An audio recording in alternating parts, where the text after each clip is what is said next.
I'm Nat, and I'm from Conical, and today I'm going to be talking to you about the Green Fairy and how we optimized her character. So it'll be a little bit of like tips, and then a little bit of like what we did, things that we did wrong, and yeah. So a little bit about us. We're a VR and AR studio, so we make apps and games for clients like Frucor, AUT, Noliming, and then we also work on our own personal project, which is the Green Fairy. And our team's quite small, there's only 5 of us. So I do a lot of like the 3D modeling, animation, like technical art stuff, motion capture, there's just a whole bunch. So we'll bring you through like our pipeline a little bit, and hopefully you learn something. Yeah, so that's my talk. And I'm Nick. Okay. So I'll be talking about what the Green Fairy actually is. That's her.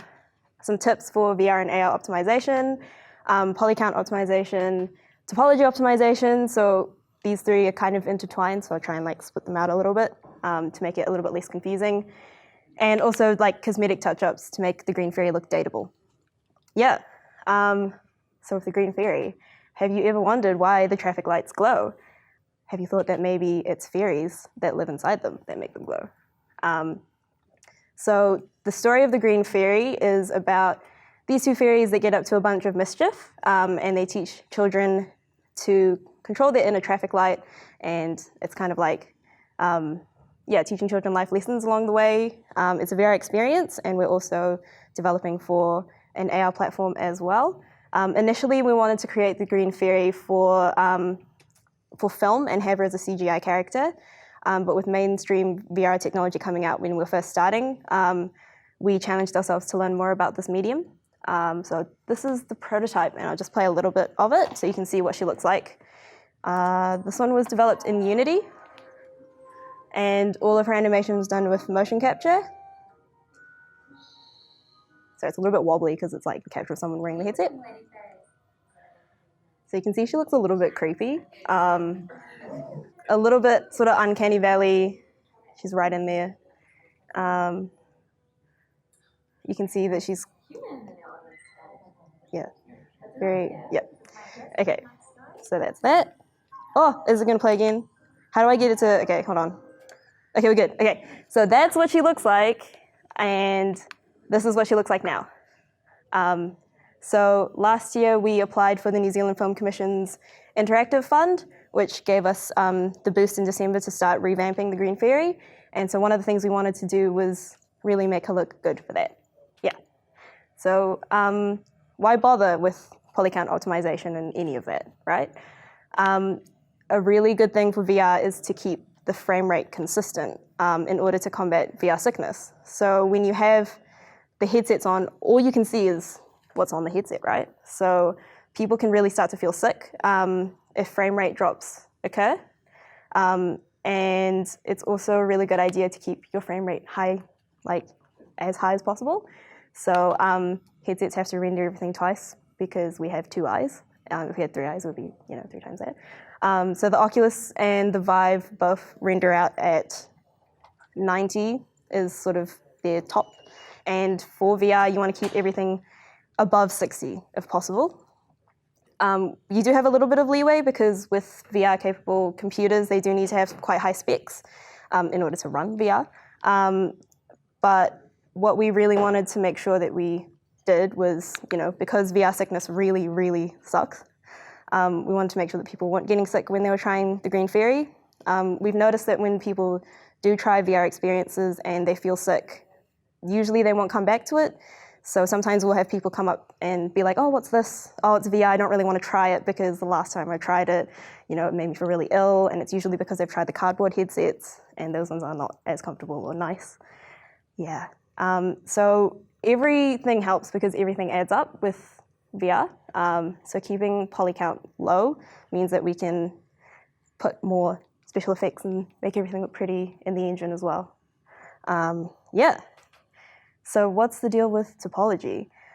With the Green Fairy, what we were looking at doing was removing geometry from areas that had less distortion and adding more geometry to areas that had more distortion.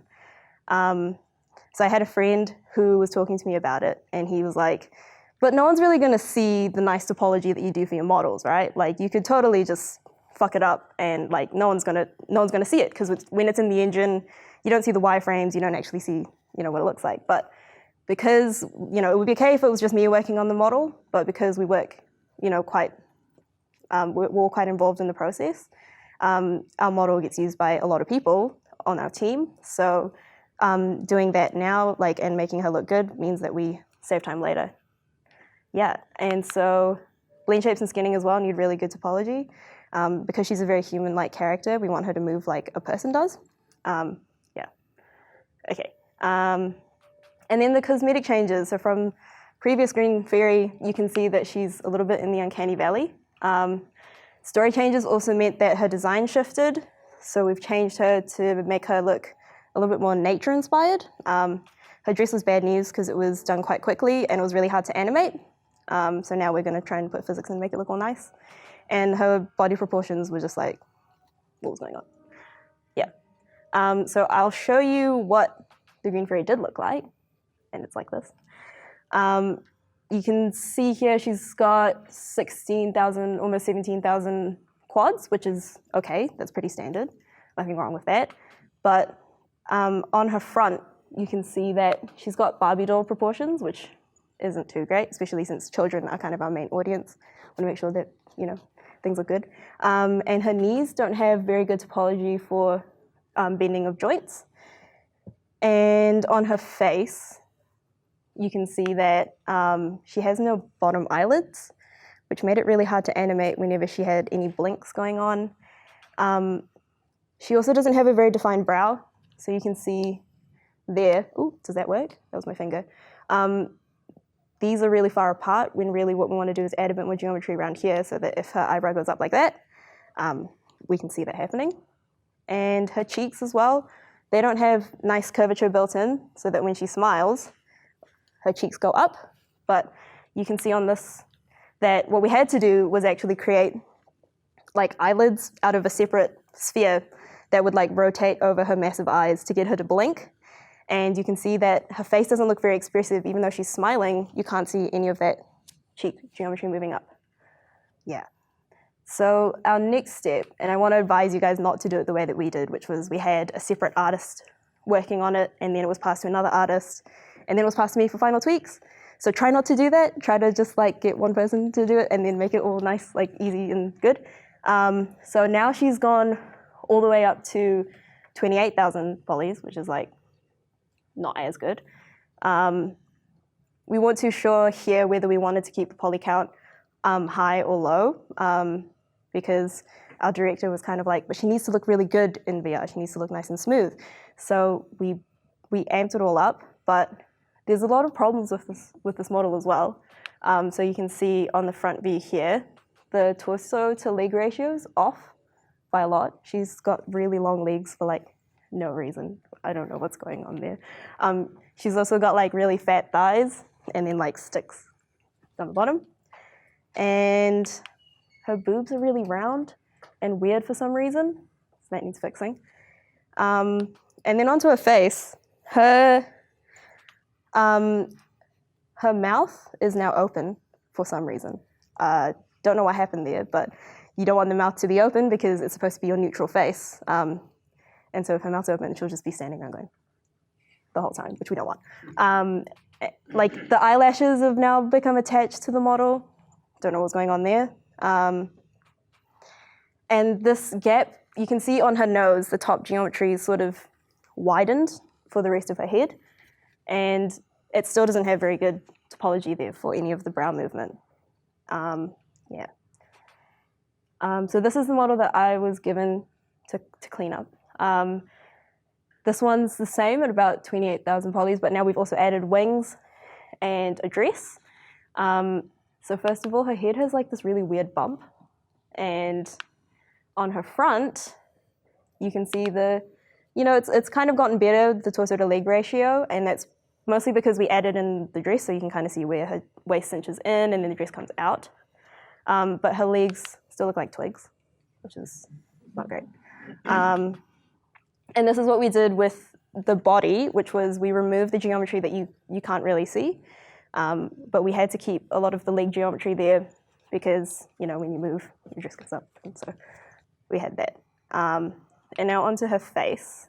You can see that there's some geometry that looks like it's been removed, and it's because we had Turbo Smooth on her, and then we decided to take it off for some reason, and then things got messed up. She does have the sort of smile topology here, which means that when she does smile, this part moves, which is good for all of that. Mouth's still open though.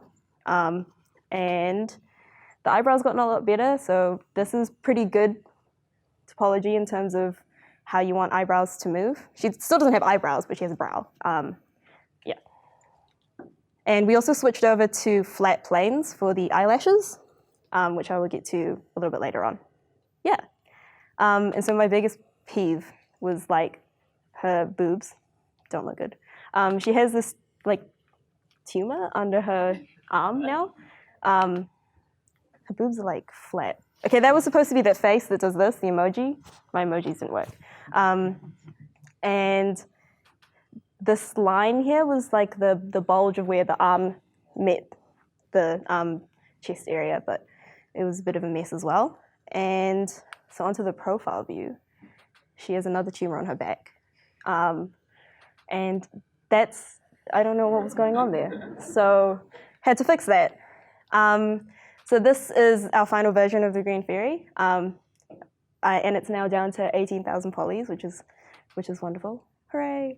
You can see that she's got pretty good proportions now. Her legs are a lot chunkier. They look like pretty normal dancer's legs. Her face looks a lot less scary. She has eyebrows now, finally, which is great. And would you say she looks a little bit friendlier than she used to? Yeah. Yeah. And so onto her front. Her boobs are nice and smooth. They look normal. They look like good boobs. And on the side, you can also see that it's nice. And her back's nice. No tumors inside. Yeah, so to wrap up, really, this is sort of the process. She got a little bit shorter as well. You can see that there's definitely been a lot of changes to the Green Fairy. Her body is definitely a lot less sort of Barbie-like in proportions. But the biggest thing we learned from this was that communication is key for that. For this final model, we bounced around ideas a lot until every time that there was a change, in order to get everyone's feedback on it to get her to look good. You can see that the dress has changed, so it's a little bit more nature-inspired. Her dress has turned into petals, and she has little leaves, and she's got a little cuff at the top. And I definitely wouldn't have been able to make her look this good without the rest of my team helping me. Yeah, and just some tips. I would say that you should definitely use references. So 3 people in our team play Overwatch, which is where we had the idea of making the eyelashes separate geometry. So you can see that they've got separate geometry for those eyelashes, and they actually also have a separate plane over the top, if you can see it there, that plane. And that's actually shadow to make the eye look that it's sort of cast in. We haven't done that because the Green Fairy's eyes are huge. But it's always really good to break down characters and look at your favorite games, look at how they make their characters in order to make yours look better. And definitely look at real world proportions. So for us, we do motion capture. And this was a prototype that we did in between the old Green Fairy and the new Green Fairy, which we're working on now. And you can see, so this is Maui. We did a Maui experience. And you can see with Maui's design that he's got really huge hammy hands. And when his arms are down, his hands actually come all the way down past his knee. So when we were doing motion capture, it was all good. Motion capture came out beautifully.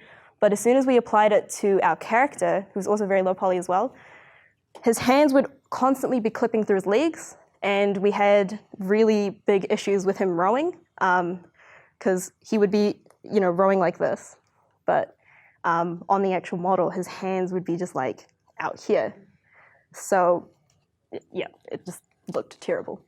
So we learned from that you really need to keep proportions at least somewhat realistic in order to apply that motion capture onto your characters. Yeah. And this is just a very quick sneak preview of what we've been working on since. So this is the new green ferry. You won't see the ferry in this yet, but we switched engines from Unity to Unreal. And this is what it looks like now. We're hoping that it will come out next year, sort of early next year, is when we're slated for release. Yeah, cool. And that's my talk.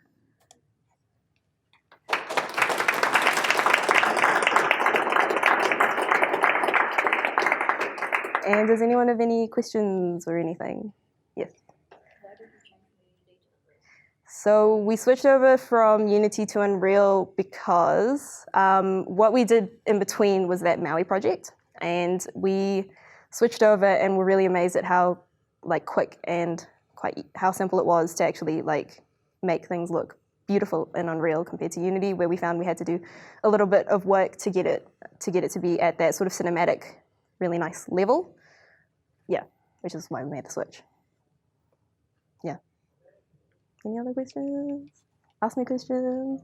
Please ask me questions. Yes. Do you guys have any problem with lag in VR when you're So that was a big thing for us. We wanted it to be completely lag-free, right? Because when you've got the headset on and there's any lag, you'll start to feel it, and it really turns off audiences when that happens. We were completely fine for the Unity experience. We've been doing a lot of testing for the Unreal stuff because it does tend to run a little bit heavier because we've got a lot of volumetric lighting and fog and really nice shaders and stuff to get it all good. Yeah, so it is something that we're constantly working on to get it as lag-free as possible. Yeah. Yeah. Is it the model subdivided, or are you just working with raw polygon? What do you mean? Are you using subdivision to make the final look, or is it? No. So we pretty much did. Let me see if I can go back. I don't know what happened. This is now the background for this computer or something. I'm really sorry. I don't know. So I was given that model, and I went through and basically just deleted a bunch, shifted things around to get it to look good. When I had to do the dress, because it's completely different, you can see the design's completely different, I used the current dress as a base, and we use 3ds Max to do all of our modeling. So it's got poly draw, where you can draw shapes on, and that's the best tool for doing any type of topology for anything. So that's what I used. Yeah. Yeah. Yeah, so what happened in between here and here was that our director brought that model into ZBrush to change the shape of a face and change the shape of a body. And then that's why these ones are really high poly, was because they were brought into ZBrush, and then, he can create the topology for that just to get it to there. Yeah. Yeah. Yes. So you had facial animation in the ferry. Were you using blend shapes, or was that a bone Yep. rig? So we do have bones for her face, for the jaw and her eyes. Yep. Everything else is blend shapes. Right. Yeah. So a big part of why we had to have our topology looking really nice was because we had to sit there and model every single blend shape for every single expression that we wanted for the ferry. How many blend shapes did you have in the end? At the moment, we've got over 55, I'd say. So that's splitting all of the blend shapes up into eyes have a separate thing, brows have a separate thing, nose, and then all the mouth, mouth sync, consonants, ah, e, or oo and stuff, and any expression that we could think of. So what we did that was really helpful for us was we got our voice actor to actually record themselves doing the voice of the green fairy, and then we built our blend shapes based on that. So our voice actor does some, she had some really unique facial quirks, I guess, because everyone does when you're talking. And so she would always pull up the right side of her mouth when she was smiling, and when she was in between lines, she'd make these really funny faces. And so we put all of them in so that we can add them in to make her look more lively. Did you have any trouble getting those into Engine at all? No. She looks fine in Unreal. So this previous image, oh, it's back. Okay, good. Whew, not gonna get told off. With this one, So this was rendered in Unreal, and that's what she looks like real time at the moment. And her dress is like, it's really cool. Marcus, who does most of our Unreal stuff, he put this really nice sort of like hummingbird shader on her dress. So when she moves, you can see a little bit of the sparkle on the top of her shoulders. When she moves, she shimmers, and it's rainbow colored. It's really cool. Yeah. Yeah, cool. Yes. Last question? Am I good for the last question? Cool. Yeah. So at the start of the talk, you were talking about frame rate and stability and how important that was. How did you find that changing the topology and the amount of geo affected that? Yeah, so we did try looking at, so one thing I forgot to mention was that apart from developing for Oculus and Vive, we are also looking at doing like Gear VR cardboard release as well. So the old model did run fine, and the ones in between, we didn't get to test them because we're still working on them, but we wanted to keep them as low as possible so that when we do actually want to bring it into Daydream and stuff, it'll all work nicely on people's phones as well. Yeah, but we didn't have any problems. Yeah. Yeah, cool. Okay, that's all the time I have. You guys can go get lunch now.